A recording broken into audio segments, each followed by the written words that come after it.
여러분 안녕하세요, 김용케입니다. 대본을 작성하는 시점을 기준으로 막 스페이스X의 차세대 유인 우주선이 국제 우주정거장과 도킹에 성공을 해버렸습니다. 이미 달에 다녀온 인류가 이미 여러 사람 올려보냈던 국제 우주정거장 ISS에 조그만 우주선 하나 도킹해서 사람을 또 보내는 게 뭐 그리 대수냐 싶으신 분들도 계실 겁니다. 그래서 준비했습니다. 이 우주 미션에 숨겨진 내막이 도대체 뭐길래, 무슨 의미가 있길래 전 세계 언론에서 난리인지 지금 바로 짚어드립니다.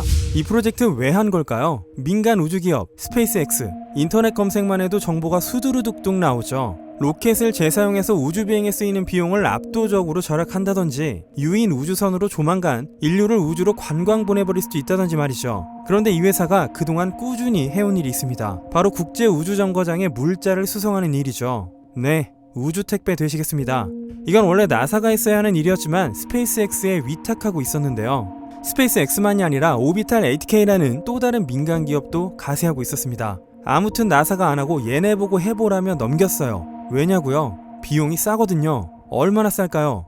케네디 우주센터의 에드가 자파타가 발표한 이 연구 논문에는 스페이스X와 오비탈 8K에 의한 물자 수송 비용의 수치가 명기되어 있는데요. 이 논문에 따르면 1kg의 물자를 수송하는 비용이 스페이스X의 경우 89,000달러, 오비탈 8K의 경우 135,000달러가 든다는 것. 그렇다면 나사가 우주왕복선에 의해 물자를 수송하던 시절의 비용은 얼마였느뇨? 킬로그램당 272,000달러 되시겠습니다. 그걸 스페이스X가 하니까 수송비가 3분의 1토막이 나버렸지 뭐야. 그래서 나사는 스페이스X의 로켓 팔콘9의 개발 지원금으로 1억 4천만 달러를 쏴버렸죠. 그 뒤로도 계속요.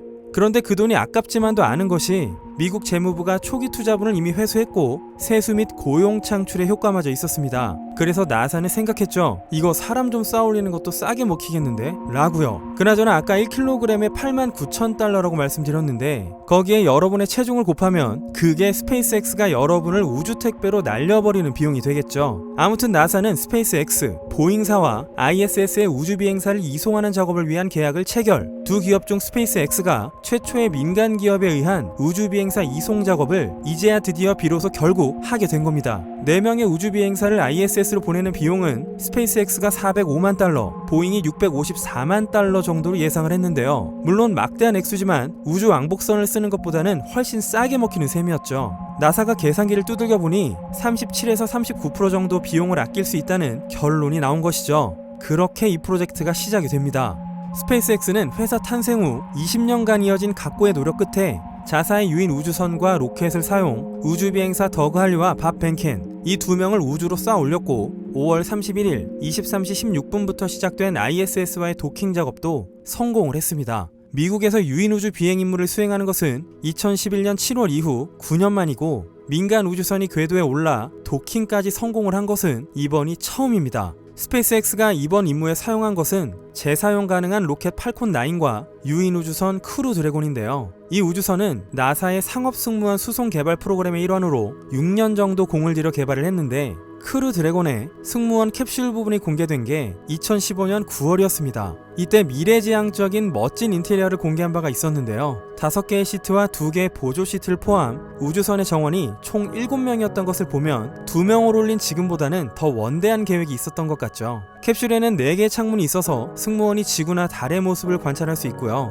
시트 재질은 최상급 탄소 섬유, 표면 소재는 알칸타라입니다. 그리고 시트를 지탱하는 굵은 프레임이 보이죠. 우주선 발사 시에는 엄청난 G가 걸리고 만약 실패하면 폭발에 말려들 수도 있기 때문에 로켓 엔진을 갑자기 분사해서 위험을 이탈할 때 그 충격에도 대비를 한 겁니다. 승무원이 받는 G는 디즈니랜드 놀이기구 정도라는 말이 있었고요. 승무원의 눈앞에는 다중 디스플레이가 있고 선 내외의 모습을 보고 위치나 시스템 상태도 모니터를 합니다. 선 내 환경도 제어를 할 수 있는데요. 기온을 18도에서 27도 사이로 자유롭게 유지가 가능합니다. 원래 ISS에 물자를 올리는 용도로 쏘던 수송선 이름이 드래곤이거든요. 그 드래곤의 유인 버전이라서 크루 드래곤이라는 이름을 지었는데 당초 드래곤 V2로 이름을 지었을 때 인테리어는 이런 모습이었습니다. 이 크루 드래곤이 올해 1월에 비상탈출 시스템의 테스트를 실시했고 또 성공한 것을 보고 이제 진짜 머지 않았구나 싶었는데 결국 그것이 벌어지고 만 것이죠. 그리고 아까 전에 보잉이 참여했다고는 했는데요. 보잉도 우주선을 만들긴 했습니다. 보잉이 만든 우주선의 이름은 스타라이너,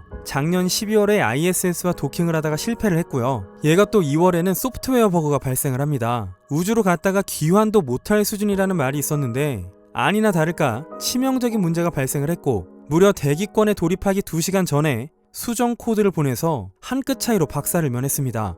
우주 개발이라는 게 워낙 막대한 예산을 필요로 해서 위원회를 발족, 아주 엄밀한 검증을 거쳐 모든 과정을 증명해야 하는데요. 보잉에게는 이런 일이 벌어져 버렸고 소프트웨어나 테스트 프로세스 자체에 대해 추후 더욱 광범위하게 평가하고 시정하라 라는 권고를 위원회로부터 받아서 안 그래도 크루드래곤에 밀렸었는데 이제는 뭐 멀리 안 나갑니다.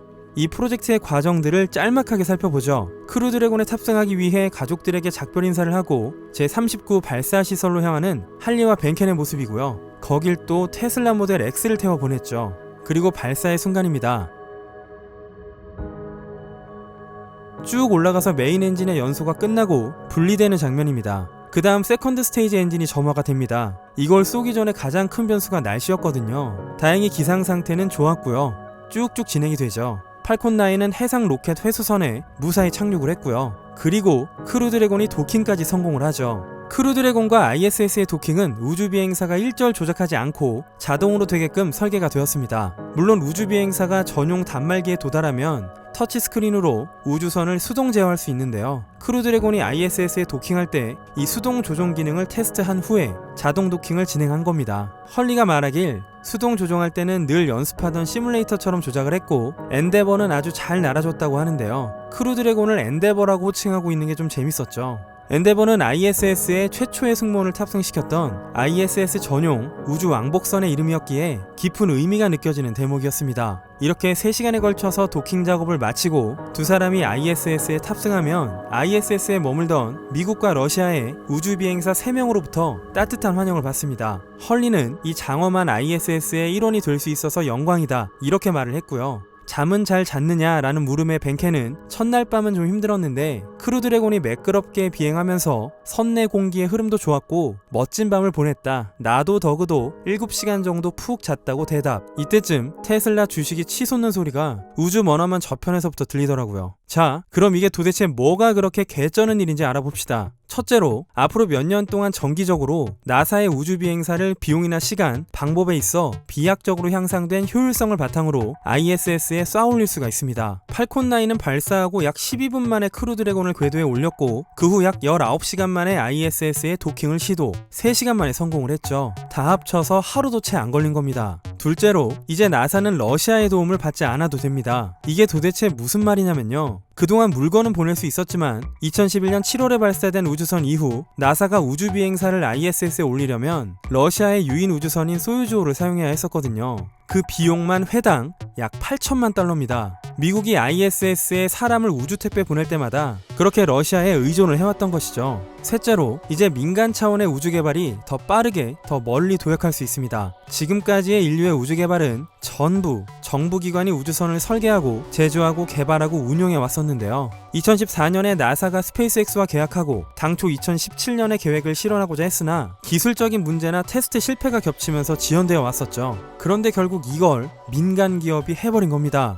딥스페이스라는 말이 있습니다. 달과 화성을 포함한 다른 행성의 권역으로 가는 머나먼 영역의 우주 탐사를 의미하는데요. 나사는 ISS같이 지구에 가까운 낮은 궤도까지는 민간 지원을 환영하나 딥스페이스까지 민간 기업에 내줄지는 미지수였죠. 안 그래도 나사는 딥스페이스가 우리 영역이라는 생각을 확고하게 하고 있었거든요. 그러나 여기까지 성공시킨 스페이스X가 앞으로 멈출 리가 없죠. 그들은 생각보다 원대한 꿈을 갖고 있을지도 모릅니다. 과연 정부가 어디까지 허용할지 속내는 모르겠지만 지금까지 우주 개발의 천병이자 상징이던 나사가 이제는 민간 기업과 파트너십을 맺거나 더 나아가 경쟁을 벌일지도 모르며 딥스페이스의 머나먼 저편에 가장 먼저 깃발을 꼽는 게 정부기관이 아닌 민간 회사가 될 수도 있다는 겁니다. 그런 점을 시사하는 움직임은 이미 있었죠. 올해 3월 나사가 화성과 목성 사이에 있는 아스테로이드 벨트의 소행성을 탐사하는 미션에 스페이스X의 로켓인 팔콘 헤비를 사용할 계약을 1억 1,700만 달러에 체결했거든요. 이 탐사선은 2022년 여름쯤에 개발을 끝내고 2023년에 화성 부근을 통과 아스테로이드 벨트에 도달하여 수개월 동안 탐사를 한다고 합니다.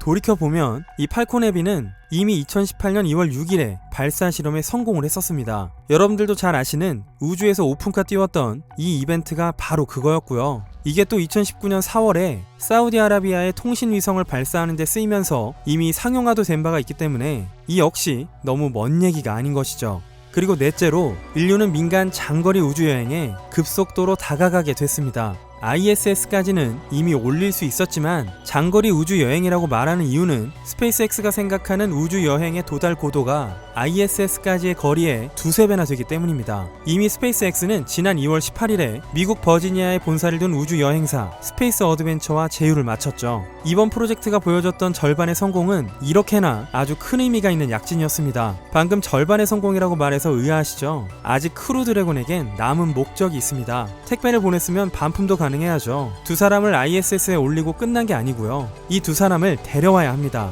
이들이 돌아오는 시기는 정해지지 않았으며 6주나 16주 사이에 오는 것을 예상하고 있다는데요. 결국 잘 와야 완전한 미션 컴플리트이기 때문에 나사의 짐 브리덴스틴 장관이 말하길 밥과 더그가 무사히 귀환할 때까지는 임무 성공을 축하하지는 않을 겁니다 라고 했었죠. 어쨌거나 인류는 머나만 우주의 저편에 조금은 가까워진 것 같습니다. 너무나 아득해서 완전히 남의 일 같긴 한데요. 다른 한편으로 생각해보면 우주라는 것에 이렇듯 현실감을 느꼈던 적이 있었나 싶기도 합니다. 궁금한 점들이 좀 해소되셨는지 모르겠습니다. 우주 가시려면 다들 건강해야겠죠. 오늘은 여기까지 하겠습니다. 지금까지 기묘특전대의 K였습니다.